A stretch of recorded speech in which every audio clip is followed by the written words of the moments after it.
আসসালামু আলাইকুম। আজকে আমরা HSC 2024 Rajshahi board physics first পেপারের ভেক্টর চ্যাপ্টার থেকে যে সৃজনশীলটা আসছে সেটা দেখব আমরা। কোয়েশ্চেনে নদী নৌকার ম্যাথ, সেখানে বলা আছে 4 কিলোমিটার পার আওয়ার বেগে প্রবাহিত একটি স্রোতের নদীতে সোহেল 8 কিলোমিটার পার আওয়ার বেগে এবি বরাবর নৌকা চালানো শুরু করে 10 মিনিটে নদীর প্রস্থ এডি বরাবর ডি বিন্দুতে পৌঁছায়, কিন্তু রোহান এডি বরাবর 10 কিলোমিটার পার আওয়ার বেগে নৌকা চালানো শুরু করে এসি বরাবর সি বিন্দুতে পৌঁছে। অর্থাৎ আমরা চিত্র থেকে জিনিসগুলো বুঝতে পারবো। আমাদের গতে জিজ্ঞেস করছে যে সোহেলের ক্ষেত্রে নৌকার বেগ ও স্রোতের বেগের মান কত। আচ্ছা, সোহেলের ক্ষেত্রে অর্থাৎ সোহেল আমাদের ফার্স্ট কেস। সো এতটুকু অংশ হচ্ছে সোহেলের ক্ষেত্রে। সো সোহেলের ক্ষেত্রে স্রোতের যে বেগ সেটা কত দেওয়া আছে, আমাদের দেওয়া আছে স্রোতের বেগ 4 কিলোমিটার পার আওয়ার স্রোতের বেগ। আচ্ছা, সোহেল কোন দিকে যাত্রা শুরু করছে? সোহেল এবি বরাবর যাত্রা শুরু করছে 8 কিলোমিটার পার আওয়ার বেগে। সো আমরা জানি এই কোণটা যদি হয় আলফা, তাহলে আমরা জানি সেই লব্ধির মান কত হবে। W is equals to root over V square minus U square. আচ্ছা, এখানে ভি কি ইউ কি? ভি হচ্ছে আমাদের নৌকার বেগ এবং ইউ হচ্ছে আমাদের স্রোতের বেগ। আচ্ছা, এই সূত্রটা অনেকে মনে নাও রাখতে পারো, তো সেটার জন্য ধরো একটা কাজ করবা। এখানে দেখো 10 মিনিটে নদীর প্রস্থ এডি বরাবর ডি বিন্দুতে পৌঁছায়, অর্থাৎ সে যাত্রা শুরু করে কোন দিকে? এবি বরাবর, বাট সে পৌঁছাইছে কোন দিকে? যে পয়েন্ট থেকে যাত্রা শুরু করছে সেই পয়েন্টের খাড়া অপোজিট ডিরেকশনে যাত্রা শুরু করে। অর্থাৎ আমাদের এই যে আলফার মানটা, সেই আলফার মানটা এমন একটা কোণ হবে যেই কোণে সে যাত্রা শুরু করে একেবারে সর্বনিম্ন দূরত্ব অতিক্রম করে অপর পারে পৌঁছে গেছে। সো এই কেসের জন্য আমরা জানি আলফার মান আমরা বের করতে হয় cos inverse minus U by V, এই সূত্র ইউজ করে, এবং ডাব্লিউর মান আমরা চাইলে U square plus V square plus 2 UV cos alpha, এই সূত্র দিয়ে ইজিলি বের করে ফেলতে পারি। সো এখানে আমরা আলফার মানটা বসাবো, এখান থেকে আমরা যে আলফাটা পাবো সেটাই হবে আমাদের কত অ্যান্সার। ওকে, সো আমরা যদি এখানে ক্যালকুলেশন করি, ভি এর মান কত আমাদের? ভি এর মান এখানে দেওয়া আছে 8। সো 8 স্কোয়ার মাইনাস ইউর মান 4 square.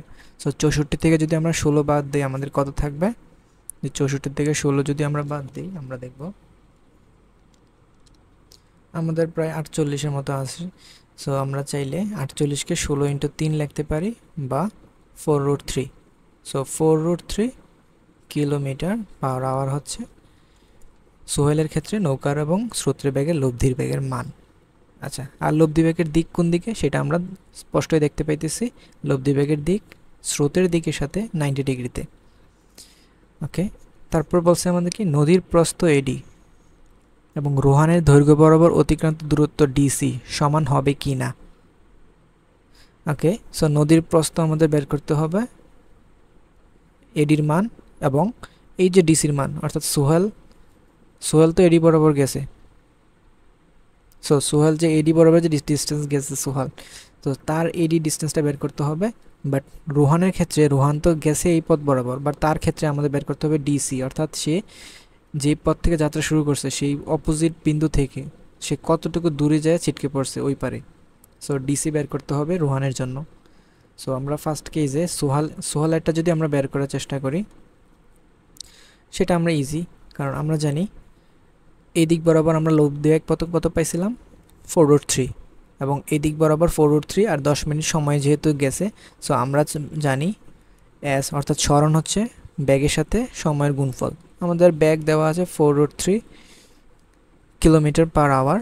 So kilometre per hour, এটার সাথে আমরা সময় গুণ করব 10 মিনিট, তো সেটাকে আমরা চাইলে ঘন্টায় নিয়ে যাই। সো তাহলে এই যে আমাদের মানটা এখন বের হবে, যদি কাটাকাটি করি 2√3/3, অথবা আমরা এটাকে চাইলে 2/√3 কিলোমিটারও লিখতে পারি। ওকে, সো আমাদের এডির মান বের হয়ে গেছে। আর বের করতে হবে আমাদের ডিসি। আচ্ছা, ডিসি যেই সেটা কার জন্য? রোহানের জন্য। সো রোহান এডি বরাবর 10 কিলোমিটার পার আওয়ার বেগে যাত্রা শুরু করছে, অর্থাৎ রোহানের যে যাত্রা করার ডিরেকশন রোহান, সো সে 10 কিলোমিটার পার আওয়ার বেগে যাত্রা শুরু করছে এই দিক বরাবর, এবং স্রোতের বেগ তার জন্য এই দিকে, অর্থাৎ সেকেন্ড কেজে আমরা এই দুইটা নিয়ে কাজ করব। সো এই দুইটা নিয়ে যদি আমরা কাজ করি, আমাদের বের করতে হবে এক্স অক্ষ বরাবর কী পরিমাণ সরণ করছে। সো এক্স অক্ষ বরাবর সরণ আমরা তো জানি যে নিউটনিয়ান যে সূত্রগুলো সবগুলো হচ্ছে ডিরেকশনাল, অর্থাৎ ওয়ান ডিরেকশনাল। সো আমরা যেই ডিরেকশনেই সরণ বা যেই ডিরেকশনেই ব্যাক বের করতে হবে, সো ওই ডিরেকশনেই সবগুলো কোয়ান্টিটি নিতে হবে। অর্থাৎ কথাটার মিনিং হচ্ছে এই যে আমরা যদি ডিসি অর্থাৎ এক্স অক্ষ বরাবর যদি সরণ চাই, অর্থাৎ সরণ ডিরেকশন কোন দিক বরাবর, সরণের ডিরেকশন হচ্ছে এক্স অক্ষ বরাবর। তো এক্স অক্ষ বরাবর যদি সরণ হয়, তাহলে আমাদের ভেলোসিটি যেটা সেটাও আমাদের লাগবে এক্স অক্ষ বরাবর, আর সময় তো তার তো কোনো ডিরেকশন নেই, অর্থাৎ আমাদের ভেলোসিটিটা লাগবে এক্স অক্ষ বরাবর। বাট দেখো তো এখানে কি কোনো ব্যাগটা দুইটা ব্যাগের কোনো ব্যাগই কি এক্স অক্ষ বরাবর আছে? হ্যাঁ, একটা কিন্তু এক্স অক্ষ বরাবর আগে থেকে আছে, যে স্রোতের দিকে যে ব্যাগটা অর্থাৎ স্রোতের যে ভেলোসিটিটা সেটা কিন্তু এক্স অক্ষ বরাবরই আছে। কিন্তু আমাদের নৌকার যে ব্যাগ যে 10 কিলোমিটার পার আওয়ার সেটা কোন দিকে আছে? সেটা কি আছে এই দিক বরাবর? না, সেটা কিন্তু এক্স অক্ষ বরাবর না, সেটা হচ্ছে ওয়াই অক্ষ বরাবর। তাহলে এক্স অক্ষ বরাবর যদি এইটার উপাংশ তুমি নিতে চাও, কোনো উপাংশ কি এই অক্ষ বরাবর আসবে? কোনো উপাংশ কিন্তু এই অক্ষ বরাবর আসবে না, কারণ উপাংশ যদি তুমি নেওয়ার চেষ্টা করো tan cos 90 ডিগ্রি হবে, আর tan cos 90 ডিগ্রির মান কত? 0 অর্থাৎ এক্স অক্ষ বরাবর শুধু এই ব্যাগটাই কাজ করবে তার জন্য। তাহলে তার যে ডিসিটা সেটা হচ্ছে ব্যাগ ইন্টু সময়। সো ব্যাগ আমরা জানি 4 কিলোমিটার পার আওয়ার, আর তার ক্ষেত্রে সময় লাগছে কতটুকু? আচ্ছা, তার ক্ষেত্রে সময় তো দেওয়া নাই, সো আমরা আগে সময়টা তাহলে বের করতে হবে। এখন আমরা তো জানি কেউ যদি এই অর্থাৎ স্রোতের ব্যাগের সাথে 90 ডিগ্রিতে যাত্রা শুরু করে, তাহলে তার যে সময় লাগে সেটা কি? সর্বনিম্ন সময়। সো সেই সর্বনিম্ন সময় কিভাবে বের করি আমরা? সর্বনিম্ন সময় হচ্ছে D by V sine alpha, যেখানে ডি কি বোঝাইতেছে? ডি হচ্ছে নদীর প্রস্থ কতটুকু সেটা তো আমরা বের করছি 2/√3, এই যে এডি যেটা সেটা নদীর প্রস্থ। আচ্ছা, তারপর ভি এর মান, ভি কত আমাদের? ভি হচ্ছে 10। আচ্ছা, তারপর যদি আমরা একটু কাটাকাটি করি সেটা হবে 1/5√3, সো এত আওয়ার। সো সবগুলো আমরা কিলোমিটার পার আওয়ার একক রেখে দিলাম। তাহলে আমরা এখানে গুণ দিতে হবে 1/5√3 আওয়ার। সো আওয়ার যদি কাটো তুমি, এখানে তুমি কত পাবা?